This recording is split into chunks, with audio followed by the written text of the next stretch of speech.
امام ابن جوزی نے لکھا ہے کہ رات کو نا گھر کے اندر بیٹھے بیٹھے اچانک رو پڑے حضرت عمر، 62 سال عمر ہے، خلافت کے آخری ایام چل رہے ہیں، تو رو پڑے ایسے ہی گھر میں بلا وجہ ہی۔ آپ کی اہلیہ نے، زوجہ نے بیٹے کو اٹھایا، فرمایا پتہ کرو تمہارے باپ کو کیا مسئلہ ہے، کہیں کوئی تکلیف تو نہیں، درد تو نہیں، صاحبزادے آئے؟ ابا جی کیا بات ہے؟ فرمایا اماں کو بلاؤ۔ سب لوگ جمع ہو گئے تو جناب عمر فاروق رضی اللہ تعالیٰ عنہ فرمانے لگے کہ بیٹھو میرے ارد گرد۔ سب بیٹھ گئے تو فرمانے لگے آج جب میں مسجد سے نکلا تھا تو میرے نبی پاک کے سچے صحابہ، سچے رسول کے سچے صحابہ، حضور کے سچے غلام یہ کہہ رہے تھے کہ عمر بڑا ہی اچھا ہے، عدل والا ہے، انصاف والا ہے۔ تو ابا جی اس میں رونے والی کیا بات ہے؟ تو فرمانے لگے ڈر یہ لگتا ہے کہ باہر تو میں اچھا تھا، کہیں گھر میں تو نہیں کوتاہیاں کرتا رہا۔ میری بات پہ توجہ کرنا، کہیں گھر میں آپ باتیں سن لیں تو شاید جتنی میں کرتا ہوں دوسرا کار ہی کوئی نہ سکے، لیکن جب عمل کے راستے پہ ہم نکلتے ہیں تو وہ مسدود ہے، وہ بند ہے۔ عمل کس نے کرنا ہے؟ آپ کوئی آیت پڑھیں تو یہاں غلطی نکالنے والے 20 لوگ مل جائیں گے، 20 لوگ، لیکن اس آیت پہ عمل کرنے والے کتنے ملیں گے؟ تو حضرت عمر فاروق رو رہے تھے، کہنے لگے کہیں تمہارے حقوق تو نہیں پامال کرتا رہا۔ تو آپ کی اہلیہ نے جب سنا تو وہ کہنے لگی عمر مجھے تو بڑا پرانا شکوہ ہے، آپ کا جاہ و جلال اتنا تھا میں بات نہیں کر سکی۔ عمر تم نے سارا دن مسجد میں گزار دیا اور ساری رات نقاب اوڑھ کے مدینے کی گلیوں میں گزار دی، میں تو زندگی کی کوئی خوشی دیکھ ہی نہیں سکی۔ چاہ تو میرے اندر بھی تھے نا کہ میرا شوہر کچھ گھڑیاں بیٹھتا، کہیں مجھے لے کے جاتا، تو میں تو کچھ نہیں دیکھا، مجھے بڑا شکوہ ہے۔ تو حضرت عمر کہنے لگے چل اللہ کی رضا کے لیے معاف کر دے۔ بھئی معافی بیوی سے نہیں مانگی جا رہی، معافی اپنی غلطی کی مانگی جا رہی، یہ سمجھ لیں۔ بیوی کے لیے تو خامد کا بہت بڑا مقام ہے نا، لیکن یہاں غلطی کس بات کی ہے؟ اپنی کمزوری پر غلطی کا اعتراف کر کے معذرت کا سوال کیا جا رہا ہے۔ تو حضرت عمر کہنے لگے معاف کر دے، تو اہلیہ کہنے لگی میں نہیں معاف کرتی، میری شرط پوری کریں۔ فرمایا وہ کیا؟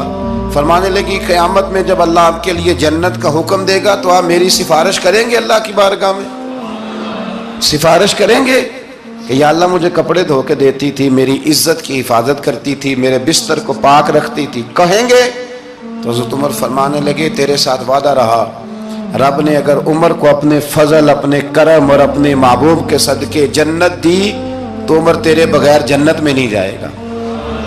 عمل کا رستہ، عمل کا رستہ دیکھیں نا، 2 دفعہ استاد بات کرتا ہے، 2 دفعہ، اور کوئی زیادہ، ایک تو ہے نا کہ ایم اے اور جناب ایم ایڈ اور ایم فل اور پھر پی ایچ ڈی قسم کا استاد، ایک وہ جو matric P T C teacher ہے نا، وہ 2 دفعہ اسٹوڈنٹ کو کام کہے تو تیسری دفعہ وہ ناراض ہو جاتا ہے، کہتا ہے میں 2 دفعہ کہا ہے۔ بچے کو آپ 2 دفعہ کہتے ہیں اور اگر تیسری دفعہ کہنا پڑے تو غصہ آتا ہے نہیں آتا؟ بھئی تو نے اتنی دفعہ کہا ہے، تو سمجھ نہیں رہا بات کو۔ اور اگر اللہ کریم قرآن مجید میں سینکڑوں دفعہ کہے نماز پڑھو، سینکڑوں دفعہ، اور یہ بہانے کر رہا ہے، یہ بھی پروگرام بنا رہا ہے، پھر کہتا ہے میں بے چین رہتا ہوں، میں بے قرار رہتا ہوں۔ عمل کا رستہ اس کو اختیار کریں، آپ سکون میں رہیں گے۔ بد عمل آدمی اور بے عمل آدمی یہ ہمیشہ پریشان رہتے ہیں، ہمیشہ۔ عمل کریں، توبہ کریں تو پھر بدل جائیں، پھر تبدیلی آئے، اور یہ کوئی مشکل کام نہیں، جو بدلنے والے تھے وہ بدل گئے، بڑا کچھ کرتے تھے پر پھر وہ لوگ بدل گئے۔ حضرت فضالہ رضی اللہ تعالیٰ عنہ کہتے ہیں کہ میں بڑا دل دادا تھا عورتوں کا، اور میرا ماحول یہ تھا کہ میں قتل بھی کر لیتا تھا، معاذ اللہ چوری بھی کر لیتا تھا، اور رات میری طبیعت تھی معاذ اللہ نئی سے نئی عورت کے پاس جانا۔ کہتے ہیں ابو جہل نے اعلان کیا کہ جو نبی پاک علیہ السلام کا سر اقدس معاذ اللہ کاٹ کے لائے گا، نقل کفر کفر نہ باشد، 100 سرخ اونٹ انعام ملے گا۔ تو میں نے ارادہ کر لیا کہ میں بہت سارا انعام حاصل کروں گا۔ قرآن مجید میں نا اللہ فرماتا ہے کہ بہت سارے لوگ ایسے ہیں جنہیں اگر میں رزق میں کشادگی دے دوں، زیادہ پیسے دے دوں، فرمایا باغی ہو جائیں، وہ سرکش ہو جائیں۔ یہ بہت سارے لوگوں کو جو اللہ تبارک و تعالیٰ اعتدال میں رکھتا ہے تو یہ ان کے لیے بہتر ہے۔ ہر بندہ دولت کے ہوتے ہوئے نیک ہو سکتا تو یہ اللہ اگر رکھتا ہے نا اعتدال میں تو شکر کرے اللہ کا، ورنہ تو لوگ عیاشیاں کریں، پتہ نہیں کیا کچھ کر گزرے۔ تو حضرت فضالہ کہتے ہیں کہ میں نے خنجر تیار کیا اور میں نے بغل میں اس کو چھپایا، اوپر میں نے چادر اوڑھ لی۔ اب مجھے پتا تھا ظہر کی نماز کے بعد نبی پاک صلی اللہ علیہ وسلم طواف کعبہ کے لیے، بیت اللہ شریف کے طواف کے لیے جاتے ہیں۔ کہتے ہیں میں بھی اس طرف بڑھا، رستے میں نا وہ خاتون جس کے گھر میں نے رات آنا تھا، میں نے دروازے پہ دستک دی، میں نے کہا کہ تیار رہنا، تیار رہنا، آج میں بڑے پیسے لے کے آؤں گا۔ اسے میں نے یہ کہا اور پھر میں چلا گیا بیت اللہ شریف کا طواف کرنے۔ کہتے ہیں اللہ کے محبوب بھی طواف کر رہے تھے تو میں نے بھی طواف شروع کر دیا۔ ارادہ یہ تھا کہ جہاں نبی پاک علیہ السلام میرے قریب سے گزریں گے تو موقع پا کر میں حضور کے جسم اقدس پر خنجر کھونپ دوں گا اور معاذ اللہ شہید کر دوں گا۔ کہتے ہیں حضور ایک دفعہ بھی میرے پاس سے گزرے تو میں ہمت نہ کر سکا، دوسری دفعہ بھی پاس سے گزرے تو میں ہمت نہ کر سکا، تیسری دفعہ بھی گزرے تو میں ہمت، نبی کریم صلی اللہ علیہ وسلم 2-3 دفعہ گزرے تو فرماتے ہیں کہ مجھے موقع نہ ملا، اس لیے کہ حضور فرماتے ہیں اللہ نے روب کے ساتھ میری مدد فرمائی، دشمن پر میرا روب طاری ہو جاتا ہے۔ فرماتے ہیں جب چکر پورے ہو گئے تو محبوب کریم نہ چھٹے چکر پہ فرمانے لگے فضالہ چکر ایک رہ گیا ہے، بے خبر ہو جو غلاموں سے وہ آقا کیا ہے، ایک پھیرا رہ گیا ہے۔ کہتے طواف مکمل ہو گیا تو محبوب میرے قریب آئے، فرمایا وہ کام کرتے کیوں نہیں جس کے لیے آئے تھے؟ میں نے عرض کی یا رسول اللہ کون سا کام، کیسا کام؟ اندر تو چور تھا نا، بانج فقیروں کسے نہیں ماریا اے ہوئی چور اندر دا، اندر چور تھا نا۔ کہتے ہیں حضور نے مجھے کندھے سے پکڑ کے ہلایا، فرمایا کرتے کیوں نہیں؟ جب حضور نے ہلایا تو وہ خنجر بھی پیروں میں گرا اور میں بھی رسول اللہ کے پیروں میں گر گیا۔ میں نے کہا حضور مجھے کلمہ پڑھا دیں۔ کہتے ہیں حضور نے پہلے میرے دل پہ دست مبارک پھیرا، پھر میرے نبی نے مجھے کلمہ پڑھا دیا۔ اب نا مرید ہونے والا کہتا ہے کہ جی آہستہ آہستہ میں ٹھیک ہو جاؤں گا۔ اب وہ آہستہ آہستہ کا کیا ترجمہ ہے یہ بالکل سمجھ نہیں آتی۔ بھئی کسی بندے سے 5 لاکھ روپیہ لینا ہے تو اس سے وہ کہتا ہے جی میں آہستہ آہستہ دوں گا، 500 روپیہ دے دیا کروں گا روز کا، تو کہتے ہیں میری رقم خراب ہوتی ہے، پورے دو۔ اور نیکی کی بات جب آتی ہے تو کہتے ہیں حضرت صاحب دین اتنا سخت نہیں ہے، میں آہستہ آہستہ ٹھیک ہو جاؤں گا۔ اب میں مغرب عشاء پڑھنی شروع کر دیا میں نے، اب میں تسبیح لے لی ہے، کل میں نے بھی آہستہ آہستہ میں ٹھیک ہو جاؤں۔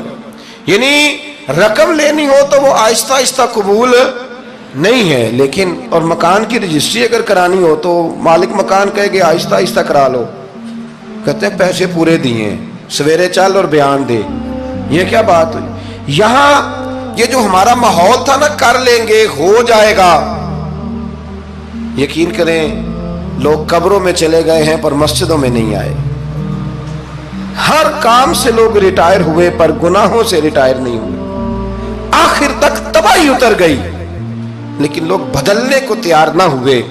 حضرت فضالہ کہتے ہیں ابھی میں نے کلمہ پڑھا، ابھی میں واپس آیا، رستے میں وہ بی بی کھڑی تھی، کہتے ہیں میں وہ شخص تھا کہ عورتیں مرتی تھی میرے اوپر اور کسی کی جرت تھی کہ وہ آئیں بائیں شائیں کرے، لیکن فرماتے ہیں میں بی بی کے پاس سے گزر گیا، پہلے تو اس کا خیال تھا رکے گا، لیکن جب میں رکا نہ تو دروازے پہ آئی، اور جب میں گزر گیا تو اس نے آواز دی، لیکن میں نے سنی انسنی کر دی، جب آگے بڑھا تو میرے پیچھے دوڑی۔ فرماتے ہیں مجھے پکڑ کے کہنے لگی فضالہ تجھے کیا ہوا، تو وہی نہیں جو یہاں سے گیا تھا؟ آپ فرماتے ہیں میں کبھی نہیں رویا تھا، میں کبھی نہیں رویا تھا، اور جب کہا نا تو وہی نہیں، کہتے میں نے سر اٹھایا تو میری آنکھوں میں آنسو تھے، میں نے کہا میں جو گیا تھا وہ نہیں ہوں، اب تو میں محمد عربی کا غلام بن گیا، اب میں وہ نہیں ہوں، اب نہیں ہو سکتا کہ کوئی میری نظر میلی ہو جائے، یہ کیسے ممکن ہے؟ اب نا اسلام کی تعریف ہم نے یہ کی ہے کہ خبردار کوئی ہمارے قریب نہ آئے، ہم کسی کو بات نہیں کرنے دیتے کہ ہم مسلمان ہیں، ہم بات نہیں کرنے دیتے۔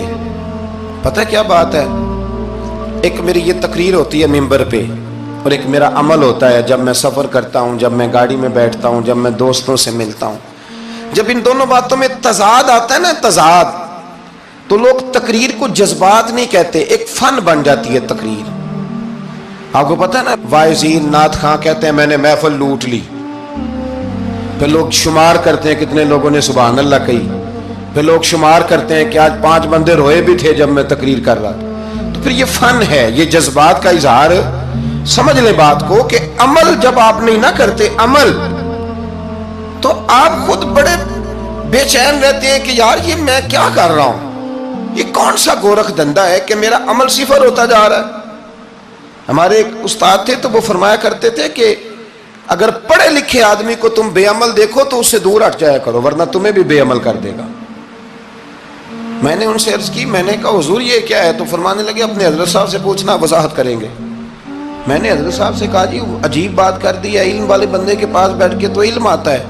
تو وہ فرما رہے تھے کہ علم والے بندے کے پاس اگر وہ بے عمل ہو تو بالکل نہ بیٹھنا۔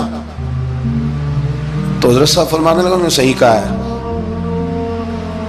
اب بات بہت بڑی ہے، پتہ نہیں آپ کی سمجھ میں آتی ہے نہیں آتی، بہرحال کر دیتا ہوں۔ پڑھا لکھا بندہ اگر بے عمل ہو تو اس کے پاس، تو میں نے کہا حضور کیوں؟ فرمانے لگے اس لیے کہ وہ اپنی بے عملی پر بھی دلائل دے گا۔